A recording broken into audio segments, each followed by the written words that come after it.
Agen-Albi, première affiche à Armandie pour le retour des Lot-et-Garonnais en Pro D2. Après la claque reçue à Béziers, l'USUA ne doit pas se manquer à domicile. La première action shot de la rencontre est à l'initiative des Albigeois.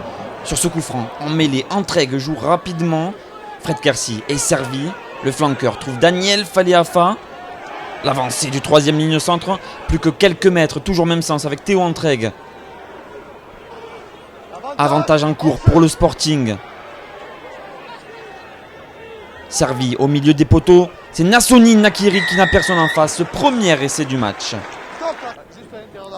On revoit ici le plongeon dans l'embut du 3/4 centre. Albi passe devant après la transformation de Kirkpatrick. Les réactions à Genèse dans cette fin de premier acte. À la sortie de cette touche, Antoine Herbani n'est pas tenu et met les siens dans l'avancée. Le troisième ligne résiste à 1 à 2 plaquages et arrive à garder ses bras disponibles pour servir son pilier Arthur Joly. Deuxième essai en carrière pour le pilier droit à Genève.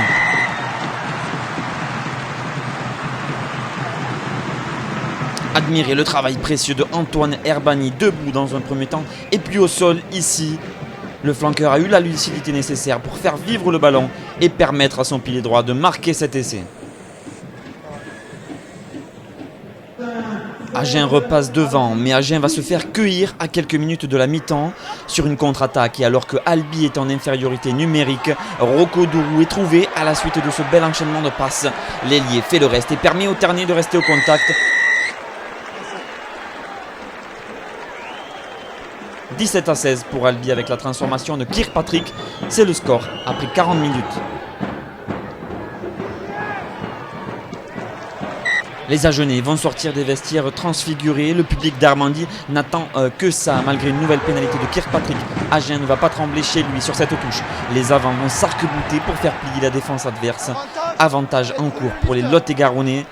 Mike Tedger ici décide d'y aller tout seul. Le crochet du talonneur qui sert Clément Darbo. Plus que quelques mètres, la pression à Genèse sur la ligne d'en-but est terrible. Monsieur Ramos tente de déchiffrer la moindre information au milieu de ce féroce combat d'avant. On insiste encore du côté de Agen. Un dernier coup d'œil à droite et l'essai est accordé pour le SUA. Juste entré en jeu, c'est Sione Tao qui a aplati le ballon contre la protection du poteau. Agen repasse devant. Sur cette image, on peut deviner le geste de Sione Tao qui a été intelligent sur cette action pour inscrire le deuxième essai des siens. Burton Francis transforme, Agen repasse devant 23-20 puis 29-20 après deux nouvelles pénalités de l'ouvreur du SUA. Albi ne voit plus le jour dans cette seconde période. Après deux nouveaux cartons jaunes, Agen a définitivement fait le trou et se dirige vers sa première victoire de la saison. C'est la dernière offensive du match. Elle est en faveur des Lot-et-Garonnais qui insistent une nouvelle fois à 5 mètres de l'embut adverse. Tetrashvili crée un point de fixation, série de pick and go. Les Agenais sont en quête d'un troisième essai et il va être inscrit ici par Sione Tao encore une fois. Doublé pour le troisième ligne tongien. Agen gonfle le score au 34-20 puis 36-20 après la dernière transformation de Burton Francis. On ne bougera plus. Agen a pris le temps mais Agen a assuré à l'essentiel avec cette victoire pour son retour à Armandie. Les Tarnais sont toujours en quête de leur premier succès cette saison.